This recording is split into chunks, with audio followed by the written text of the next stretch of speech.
is HR as a business partner?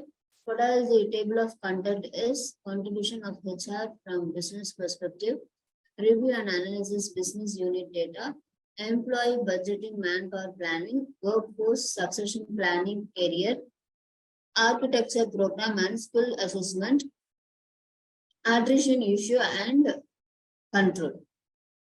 So at the end of this module, you will know, you will come to know how, what is the contribution of HR strategy towards the business goals, and you can learn the method. You can learn the method of reviewing and analyzing of business unit data. You will come to know what is the concept of workforce planning, succession planning, career, and the importance of employee budgeting and manpower planning. You will learn what is you will learn the attrition issues and how to control that attrition issues. So first thing is contribution of HR from business perspective. So first is the importance of strategic HR. Strategic HR. What is strategic HR? Strategic HR means managing the organization to achieve the goals. Managing the organization to achieve the goals by better managing workforce.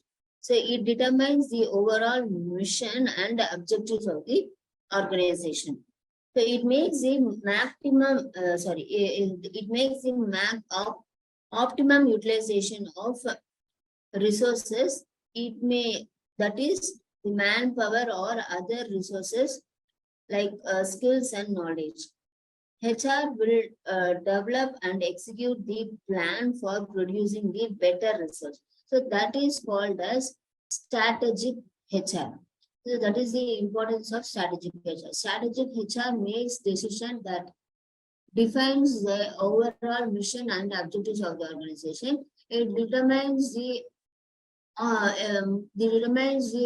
most effective utilization of resources, crafts and executes the strategy in a way that produces the intended results. Defining HR strategy.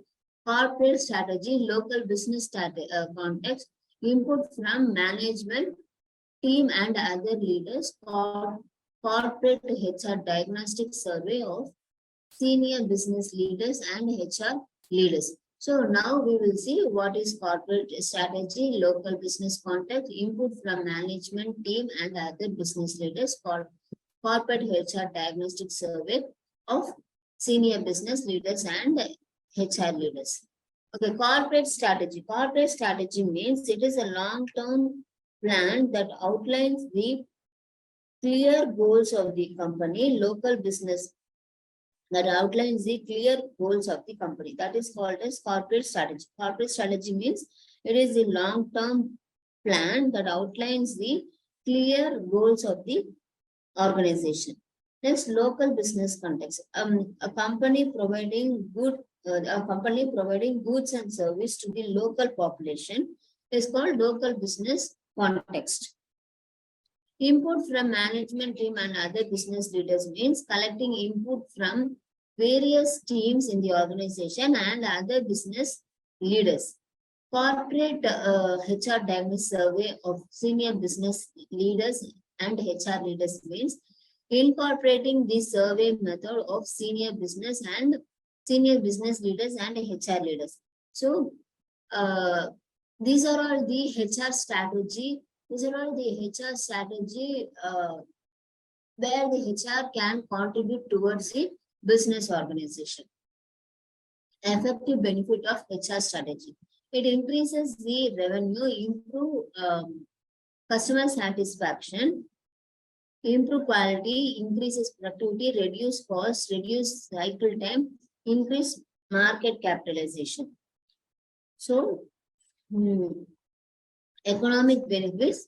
So, if you implement HR strategy in a business, in the business of an organization, means then the strategy will give you the benefit to increase your revenue.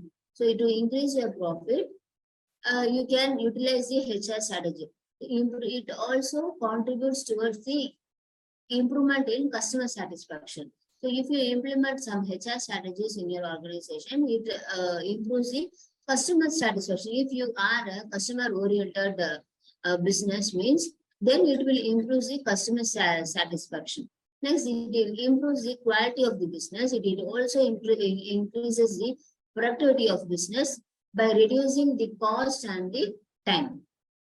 It also increases the market capitalization. So where if you get revenue, if you get a good amount of profit means, then you can invest in the market so that you if you get a good revenue, then your market investment in your organization will increase.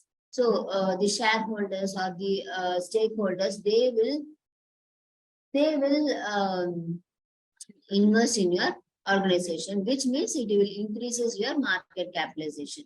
So connecting the business of connecting business and HR strategy. How you can connect the business and HR strategy? So basically, it is derived by the two things. One is internal drivers and external drivers. Internal drivers means the departments, like the workforce or the internal drivers. External drivers external drivers means the supply of raw material, the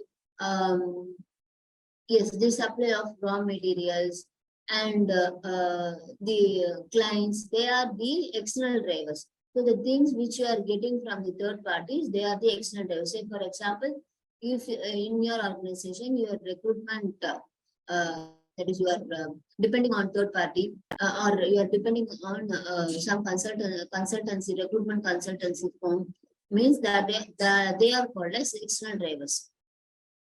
So business strategy and HR strategy, they both are connected with internal drivers and external drivers. So internal drivers, that is the workforce, employees. External drivers is the raw materials or the other third parties.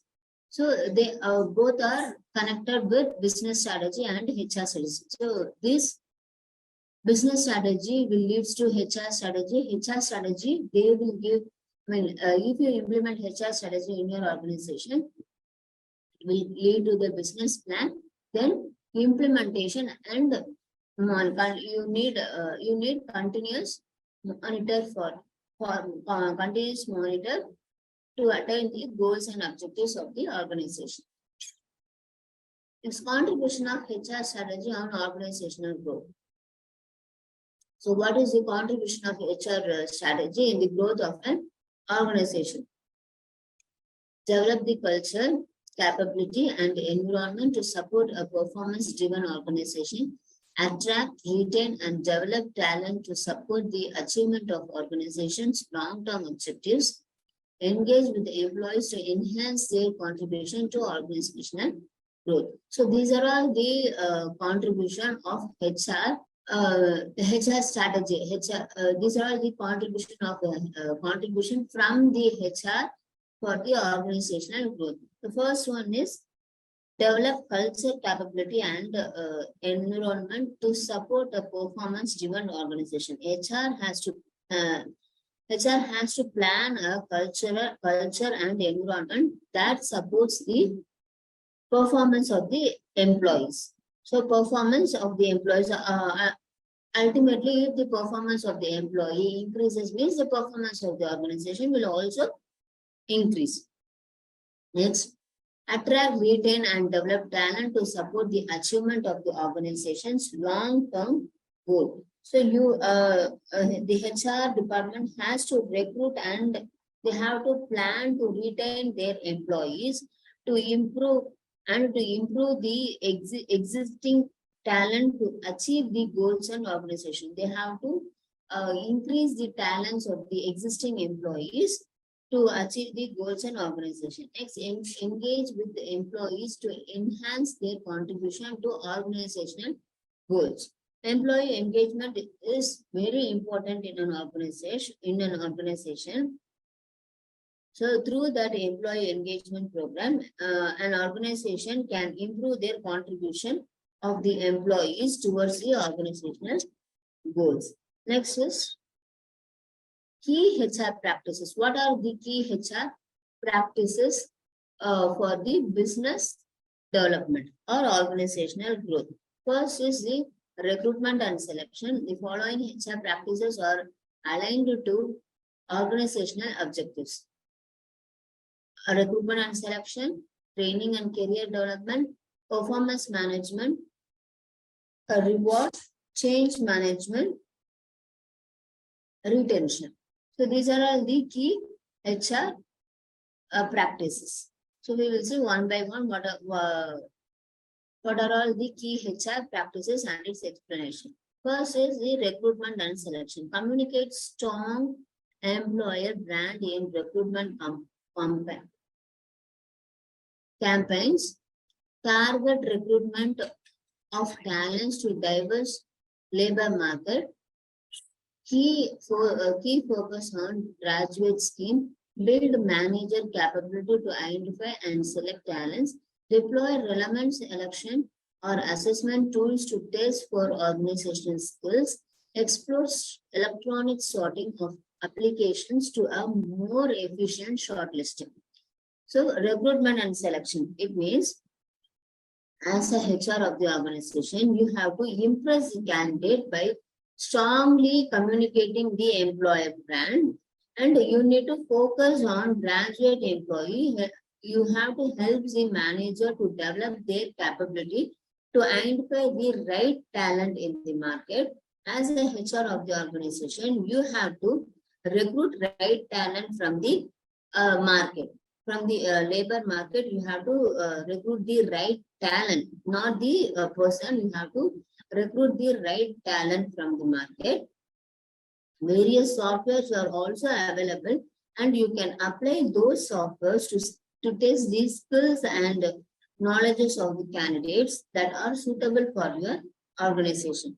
So electronic or software application that is application of this electronic or software application in of profiles. So exists training and development. Training and development focused development of management and leadership capability, talent management to support aspiration for career aspiration, encourage secondment across department, and skill audit to align employee training to business objectives. That is, through training and development, you have to focus on the development of the capabilities of employees in the aspect of management and leadership skills. You have to frequently, you have to audit the skills and knowledges of your employees frequently for any training need. For the training need, you have to frequently audit the skills and knowledges of the organization. So if you audit the skills and knowledges of the employees, not organization, if you audit the skills and knowledges of the employee, you can identify the training need. Once you identify the training need, you can provide the training for the employees, and they can give a better performance for achieving the goals of the organization. Next is performance management. Performance management build line management capability for effective employee performance management, communication, coaching, objective setting, communicate stronger employer brand in recruitment campaigns, develop intervention for developing leadership behavior, raise the importance of people management in achieving organizational objectives, senior management performance or bonus linked to people management and employee survey. Performance management. Performance management is effective utilization of employee skills and talents. You have to develop these. Develop the employees' skills in various aspects. You have to develop these skills of the employees through various aspects. Thereby giving the importance for the people management. So first, in the performance management, you can increase the effect. You can you can effectively utilize the employee skills and talents. You have to develop the skills in various aspects, thereby providing the importance for people management. Next is the reward. So reward, performance management and reward is a um, interlinked process. In this reward system, total remuneration strategy including base pay and benefit, benchmarked internally and externally for competitiveness, linked to performance, what and how to emphasize expected behavior. In this reward, it includes the basic pay and benefits. So through the performance management, you can evaluate the performance of employee, and once the employee's performance is evaluated, based on that rating system, you can give rewards for your employees. And reward that includes the base pay and benefits. So a reward, you can give the monetary reward or non-monetary reward. Non-monetary reward means you can provide the award and the recognition to your employees. If you are going to give monetary reward means that includes the base pay and the benefits. That is directly you can give hike to their employees. Next, you have to set a standard in the organization. You have to set a standard performance system. So if the employee achieve that standard performance system, then you can provide, through that standard, you can increase the competitiveness among your employees. So if you are having some standard performance means the employees will focus to achieve the standard performance. Through that, you can increase the competitiveness among the employees. That is, you can provide gaming. Through gaming, you can increase the competitiveness of the employees to achieve the standard performance. To sustain in the market, various benefits are given to the employees. Next is change management. Change management build line managers' capability to manage change effectively, provide a framework for ensuring fair process for managing change, improve understanding of resistance to change and how to overcome lead consultation and engagement with employees during the change. So change management means, say for example, two organizations, your organization and some other organization are merging. There is a process called merging. In the process of merging, two organizations will work together.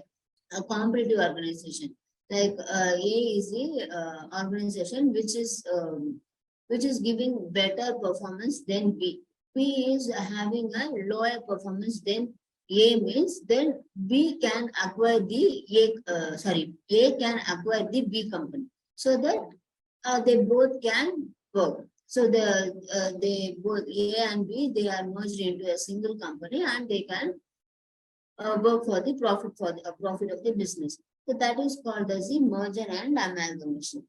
So in your organization, if there is a merger or amalgamation, means it is a big change in your organization. So to manage that change, you have to build the capacity of your managers or your management team. You have to build the capabilities of your management team to handle the change effectively. And you have to provide a plan to ensure that the process of change is managed effectively, and to improve the understanding of resistance of change. And you can also build the capability of the managers to overcome the changes, and lead consultation, and through the employees engagement program, you can overcome the change management, or you can effectively handle the change. in your organization. Next is retention. Retention means you are retention means you are effective. It is the effective way of making the employees to stay in your organization. So encourage internal movement to staff, develop action plan to improve employee engagement service scoring, support line manager to build open and trusting relationship with individual and teams, deploy framework for increasing employee involvement and participation. Retention means, as I already told you, it is a effective way to make the employees stay in your organization. How you can make the employees stay in your organization means you can transfer or you can make the temporary deployment of your employees to another branch, or you can make the internal movement among the staff members within the department, and you can you can improve the employee engagement program. You can also make your line manager to build the trust and relationship among the employees and the management. And you can increase the employees' involvement. You can also increase the employees' involvement in various organizational programs. So through these ways, you can effectively retain the employees in your organization. So you can make the employees to stay in your organization for a long period.